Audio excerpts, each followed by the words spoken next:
voltando aqui, falando a respeito sobre a história da arte. Então, assim, como eu estava explicando para vocês, os pontos de vista dos dois pintores, tanto o Blake, tá certo, quanto o Francisco Goya, eram diferentes, mas ao mesmo tempo eles se encontravam na época, né, no estilo. Ó. Então, assim, a natureza radical dos pontos de vista de Blake sobre a liberdade individual concordava com a onda de opiniões literais que surge com a Revolução Francesa. Durante os anos de 1780, uniu-se os reformadores como William Godwin e Mary Wollstonecraft sobre a defensora dos direitos da mulher. Então, olha só o que acontece com a pintura. A pintura, ela está em plena Revolução Francesa, certo? O homem buscando se afastar do Estado, tá?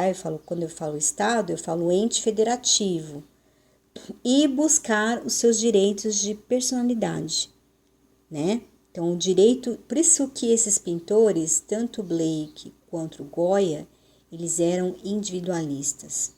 Em que pese as obras muitas serem encomendadas, né, pelo clero, pelos senhores que tinham títulos de nobreza, né, que tinham dinheiro para pagar aqueles quadros, a história em si, ela traz um inconformismo pelo o Estado querer achatar o indivíduo, tirar os direitos de personalidade dele.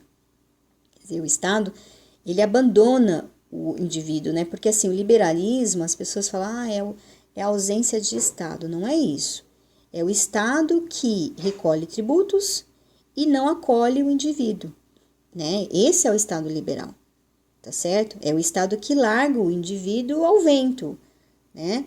E a Revolução de 1789 foi um grito de liberdade nesse sentido, porque o Estado ele teria que acolher o indivíduo, porque uma vez que ele cobra imposto, que ele cobra taxas, ele deveria prestar o serviço. Então, o liberalismo, o neoliberalismo e o liberalismo é isso, é a ausência de Estado. Muitas vezes as pessoas falam, é que os indivíduos não queriam ter o Estado tutelando seus direitos. É o contrário. Você tem aí o clero, né, a igreja, você tem os senhores feudais e você tem a nobreza. E um povo muito insatisfeito com aquela situação que eles estavam vivenciando. E dois pintores, os principais pintores, um era espanhol, que era Francisco Goya, e o outro que era Blake, que era um inglês. E aí surgem, né, os primeiros tratados dos direitos individuais.